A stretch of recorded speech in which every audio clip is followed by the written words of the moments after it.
Hello and welcome to Boost Chemistry Revision.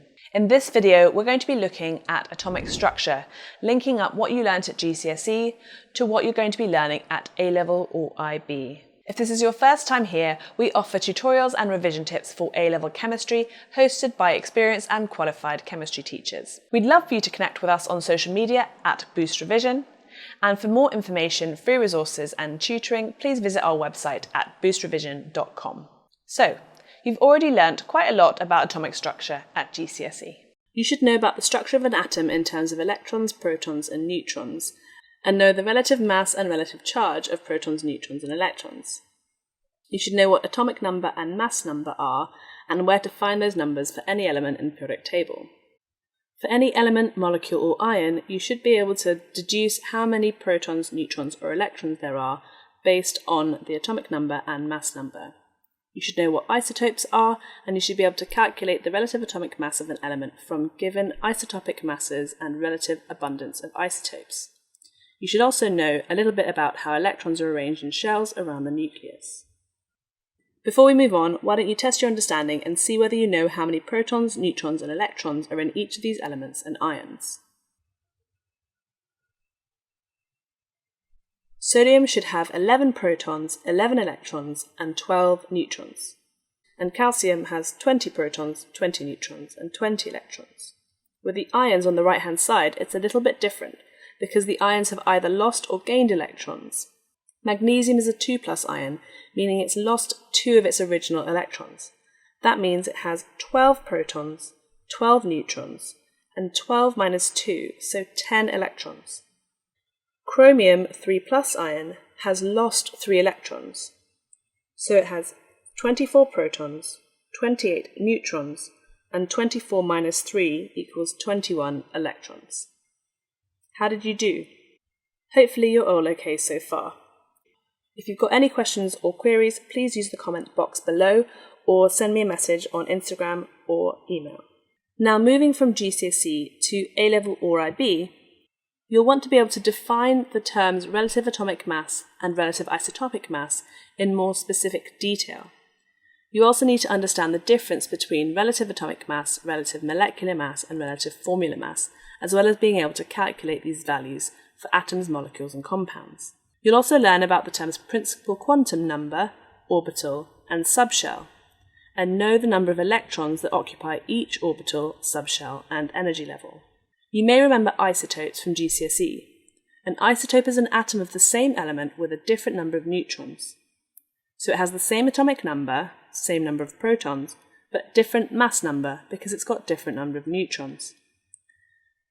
At A-level or IB, you're expected to be able to define the term relative isotopic mass as the weighted mean mass of an isotope of an element compared to 1/12 the mass of carbon-12. And because the relative mass of carbon is 12, then 1/12 the mass of carbon-12 is actually 1. So we're comparing the mass of an isotope to the mass of 1. When we then look at relative atomic mass, we're taking into account all the isotopes of an element and their relative abundances. Therefore, it's not usually a whole number. And relative atomic mass is the weighted mean mass of an element compared to 1/12 the mass of carbon-12. So elements will have different isotopic masses for each isotope, but only one relative atomic mass, which is the weighted mean of all the isotopes. When we're comparing relative atomic mass and relative molecular mass or relative formula mass, it's really just about what elements make up that compound or molecule. We use relative molecular mass for covalently bonded molecules, and we use relative formula mass for giant structures such as giant covalent structures or giant ionic lattices. The total relative molecular mass or relative formula mass, otherwise known as MR, is just adding up all the relative atomic masses of the atoms of each of the elements in that formula or molecule. Now let's look at electronic structure. At GCSE, we learned that electrons are structured around the nucleus in fixed energy levels or shells, with 2 on the inner shell, 8 on the outer shells, and the biggest element we needed to draw was calcium, which contains 20 electrons. This gave it an electronic structure of 2, 8, 8, 2. However, as we learn more advanced chemistry, we learn a little bit more detail about how the electrons are arranged around an atom. Each energy level or shell can be given a number, and as the distance from the nucleus increases, the number of the energy level increases as well. This is called the principal quantum number. Groups of orbitals with the same principal quantum number are often referred to as electron shells or energy levels. Each energy level is divided up into subshells, and there are 4 different types of subshell: S, P, D, and F. The higher the energy level, the more subshells it contains. Each subshell is made up of orbitals, and an orbital is a region or space around an atom or molecule where the electrons can be calculated to be present. This sounds a bit complicated, but it's really saying that it's an area in which there's a probability that an electron exists. Each orbital can contain 1 or 2 electrons, and if there are 2 electrons, they're spinning around the nucleus in opposite directions. The different subshells contain different numbers of orbitals. The S contains 1, the P contains 3, the D contains 5, and the F contains 7. And so each subshell has a different maximum number of electrons that it can contain. So an S subshell can contain a maximum number of 2 electrons within that one orbital. But because a P subshell has 3 orbitals, it can contain 3 times 2, which is 6 electrons. The D subshell has 5 orbitals, and so it can contain 10 electrons, and the F subshell has 7 orbitals, so it can contain 14 electrons. As I said earlier, the bigger the energy level, the more subshells it can contain, and therefore the higher the maximum number of electrons that each energy level can contain as well. So in energy level 1, we can have a maximum of 2 electrons. In the second energy level, we can have a 2s and a 2p subshell, meaning we can have a total of 8 electrons. So far, this matches GCSE.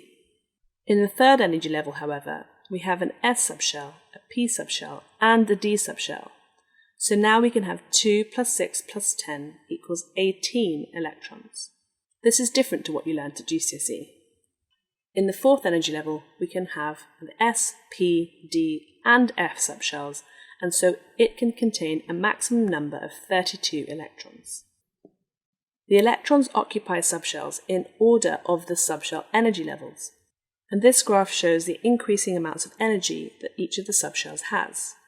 It's important to note, however, that while all of the second energy level has a higher energy than the first, and all of the third energy level has a higher energy than the second, there's an overlap between the third and the fourth energy level. So electrons fill up in order of their energy levels, and this means that as we fill up the electrons, the 4s subshell fills before the 3d subshell, and then it continues with the 4p and so on. This is what the same thing would look like in what's called electrons in boxes notation. In each orbital, we can see 2 electrons, each spinning in opposite directions, as represented by the arrows that are pointing in opposite directions. Again, you can see here that the electrons fill up in order of energy level: 1s, 2s, 2p, 3s, 3p, and because the 4s subshell has a lower energy than the 3d subshell, the electrons fill up the 4s subshell first, before moving on to 3d, and then 4p. This is where we're going to leave the video for the moment. You're going to learn a lot more about electron structure as the course goes on, including shapes of subshells and evidence for subshells, such as first ionization energies and successive ionization energies. You're also going to learn how to describe the trends in first ionization energies down a group and across a period. If you're enjoying this course so far, then please share it with your friends and classmates. And if you'd like to see more A-level chemistry videos, then make sure you follow us at Boost Revision on Instagram for updates, lives and workshops. And check out our website, boostrevision.com, for more information, free revision resources and tutoring. Thanks very much for watching, and I'll see you again on the next one.